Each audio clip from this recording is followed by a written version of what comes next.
your girl Cherish with Cherish Your Beauty LLC, and I'm back with another video, and welcome back to my channel. So in today's video, we're just going to be talking about the pros and the cons of being a booth renter and the salon. So if you're interested in seeing that video, go ahead and continue watching. Alright, so as I said, we're going to be talking about the pros and the cons of being a booth renter. Now, I have been a booth runner for about going on 4 years now. So you guys know I work in the salon and I teach at a cosmetology school, but I run a booth during the day at a salon in the area about 4 to 5 days a week. So anyway, let's just get right into it. So I kind of wrote some stuff down so I wouldn't be all over the place. So we're going to talk about the pros. Number one is you get to keep your money. Now, what I mean by that is you pay a weekly rate once a week, and then you're able to keep the rest of the funds that you make. Now, it's a pro, but it could be a con too, depending on your clientele. Now, I have established a pretty good clientele over the years, so it's beneficial for me. You pay your weekly rate, and then you keep everything else. And so that's gonna be, the rate is gonna be really whatever you're comfortable with in your area. You're gonna have to just go salon to salon to see what the competitive prices are. So it's just going to be what you're comfortable with. The next thing is going to be your flexibility, as far as you can schedule in your clients however you want to schedule them. Meaning you can start at 11 o'clock at night if you want to, or you can start at 11 o'clock if you want to. It's going to be your schedule, your flexibility, your hours on how you want to work your schedule. So basically, like most salon jobs that are not booth rent, you have to come in at a certain time, clock out at a certain time, do so many hours. So you only have to be there whenever you want to.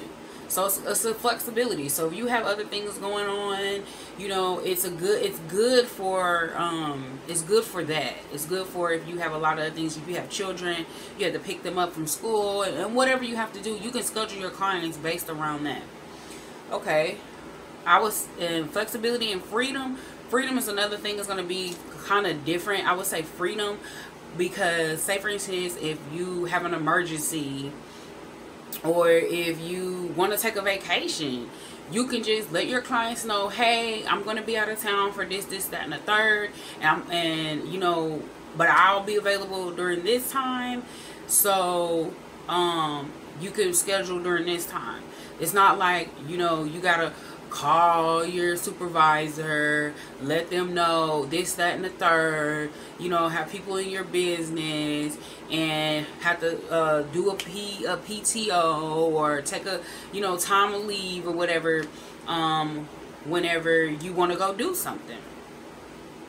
And another pro is just being able to, I would say, almost, I mean, some salon owners have dress codes, but the salon that I work in, we don't have a dress code. I mean, you want to look the part, you want to look professional, you want to look, you know, like a hairstylist. Now, I know I'm guilty some days, and I have to be at the salon at 7 o'clock in the morning. You know, I might not look too, you know, pleasing, but typically that's mainly with my clients that I've been having like for over 5 years. So, you know, you can dress how you want to. You can be yourself. You know, some salons you have to dress a certain way, look a certain way, talk a certain way. So, you know, it's just going to depend on what salon you work at. But most of the time when you're a booth runner, when you're a booth renter, you kind of can do things your way and how you want to do it. And, you know, so it's almost like you're your own boss. You're kind of running your own chair.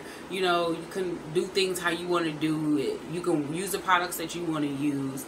So that is another pro. So now we're gonna talk about the cons. So I'm like, after I talk about the cons, then I'll go in a little bit detailed and how I feel that, you know, with a person getting out of cosmetology school, or, you know, a senior stylist, you know, the best options for them.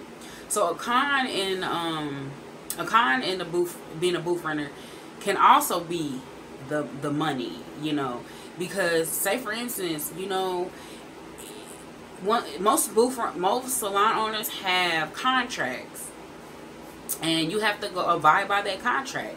If you sign a lease, or if you sign a contract where you have to be in that salon this certain time, or, you know, 5 years, or whatever their contract may be, you know, it can be a little scary, because, I mean, especially right now, we got a whole pandemic going on, and a lot of salons have closed down, and I'm grateful that I have a salon owner that didn't charge us, you know, while we were shut down. Some salon owners did. I heard some salon owners, or some people that have suites, still were charged during the pandemic. So it can be a con, because, like, say for instance, you know, at the end of the day, you got to pay that booth rent. It don't matter if you have 1 client, 0 clients, 100 clients, 1,000,000 clients. You're still gonna have to pay that booth rent.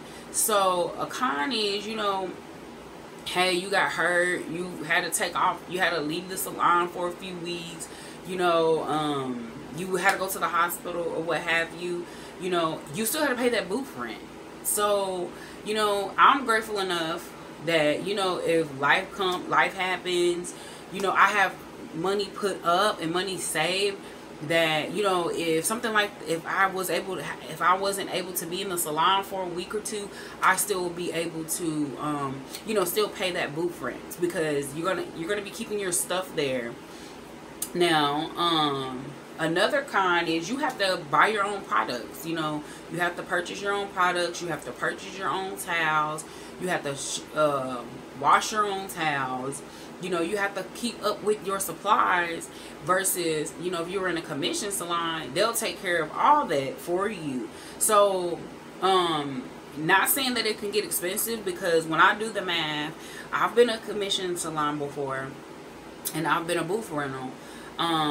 Depending on where you work at a commission salon, the numbers are, you know, you at a commission salon, you'll work for them, you work these hours, and this, that, and the third. They supply the products, they supply the color, they supply this, they supply that, but you're only getting half, maybe 70, not even 70% of your earnings. Then you gotta think about Uncle Sam getting into that. So you're really not making, you're really almost paying for your product if you are in a commission based salon.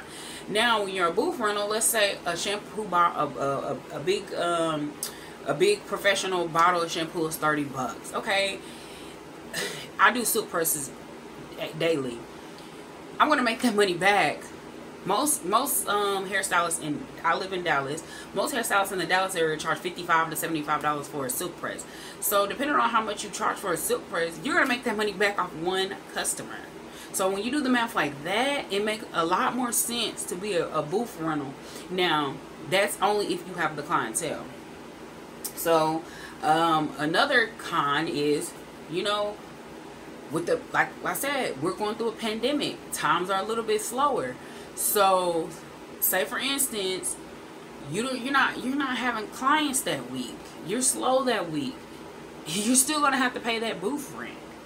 So,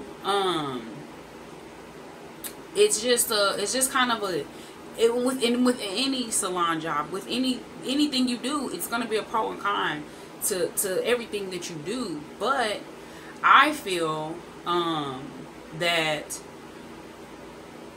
at the end of the day, it's going to be what works best for you and your schedule and your clients, and, you know, whatever you have going on.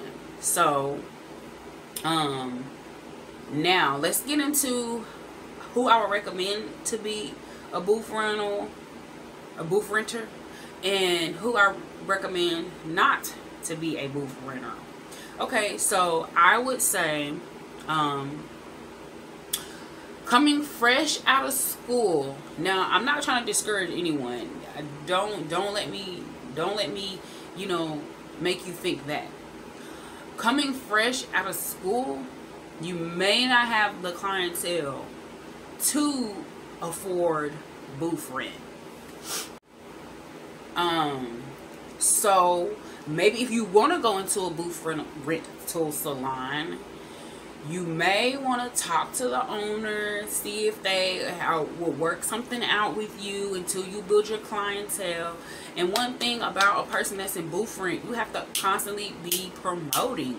You got to constantly be running specials. You got to constantly be able, you know, posting your work and stuff. So your clients, you know, or you can gain more clients, and your existing clients can see what you have going on, so they can come on in. You know, I have times that, I mean, I have built a really good clientele over the years, relocating to Dallas.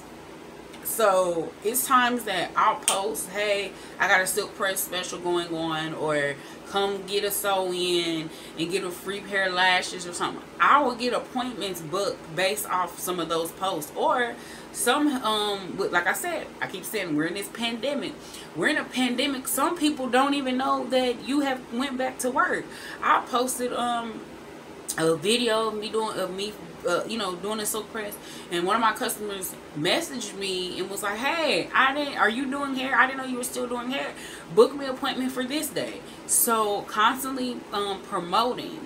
You're gonna have to constantly promote. But like going back to the cosmetologist, like when you're fresh out of school, you're more likely don't want to jump right into booth rent, especially if it's in a ridiculous expensive amount and you're in this high-rise area. You know, you're gonna be paying the big bucks. And also, I know whenever I was fresh out of school, I couldn't afford products and booth rent and things like that. So you're gonna have to do it based on what you feel, you know, based on what you're comfortable with. Okay, so another a type of people that I feel like should go into booth rent is if you have an extremely large amount of clientele. Honestly, you don't even have to have an extremely amount of clientele. As long as you have about, I would say, depending on how much your booth rent is, about 10 to 20 clients that you know that will follow you, that you've been servicing, you know, at school, that you've been servicing, whether you come from a commission salon, that you know that are going to follow you. Because a lot of times people are going to follow you. Sometimes they may not, but don't let that discourage you, because when one client is not happy, or one client doesn't come back to you, or one client doesn't follow you, you will gain more clients. As long as you're actively promoting and doing a good job and having good customer service, and people are referring them to you, people are going to come to you. And so but my advice for a person out of school, set goals. You want to set goals, because at the end of the day, your ultimate goal is to be your own boss. Your ultimate goal is to you know, make the type of money that you want to live, a certain type of lifestyle. We're making a certain type of money. When you're a hairstylist, no one goes to be a hairstylist to make minimum wage. Nobody goes to hair beauty school to make $10 an hour or $7 an hour or something. You want to be trying to make money. Of course, it's your passion, but if you wanted to make a little cheap, you know, income, then I wouldn't recommend going into being a hairstylist. But you know, some people go into it as a career of, you know, they're about to retire, they just want to make a little extra money on the side or whatever. But me, this is what I want to do for a living. This is my passion. This is my dream. This is my, you know, I dream about this, you know, about living, you know, this certain type of lifestyle that I want to live from the career that I do. So I just want to encourage any student that's in school, or any person that's in a commission-based salon, you know, you want to set goals for yourself. Set a goal to try to get at least 15 to 20 clients that you know that are going to follow you. And then, of course, when you relocate, then you're going to build more clientele. if you want to get into a boyfriend salon. Now, doesn't want to get in a boyfriend salon, you know, but for the people that want to get in a boyfriend salon, this video is really for you. Just build that clientele, number one. And then as you are about to transition into the boyfriend, you want to make sure you have professional products, because that's the way that you'll be able to charge good prices. Try to have products that these customers can't afford themselves, or have products that they just can't pick up themselves in the beauty supply. So that's pretty much where I'm going with that, as far as, you know, who I think should go into boyfriend. I think all people should go into boyfriend, especially before they open up their salon, because you want to know that you can have them clientele, that you can manage your time, that you can manage, you know, your flexibility, you can manage this, you can have your scheduling apps, you know, more of your own hands-on type of situation, versus being under someone else, versus clocking in and clocking out, versus, you know, having to call someone, hey, I need to take off, or I have an emergency, or whatever the case may be. At the end of the day, I want to promote entrepreneurship, promote being your own boss, promote making your own money, and you know, just making the best of your career that you possibly can, you know. But I don't want to keep going rambling on. But if you ladies or gentlemen have any questions about something that I didn't go over in this video, please be sure to comment below and ask me whatever you want to ask me. Like I said, I am a cosmetology instructor. I currently work in a salon. So whatever you want to ask me. And also be sure to follow me on Instagram and follow me on Facebook, because I'm constantly I can give you ideas on how to promote your brand, and give you ideas on how to promote you know, your hairstyling business and whatnot. So I hope you guys learned something. I know I was kind of rambling on in the end, but I still dropped y'all some gems like I always promised to do. Lashes by me, lipstick by me. I will leave the information below, and if you want to shop with your girl, this lipstick is called Midnight Kiss. These lashes are called Royalty. And I will be running a special on Black Friday. I'm calling it Pink Friday, because y'all know my colors are pink. But anyways, I hope y'all like what you see. Go ahead, click the subscribe button. Like I said, follow me on Instagram, follow me on Facebook, and bye.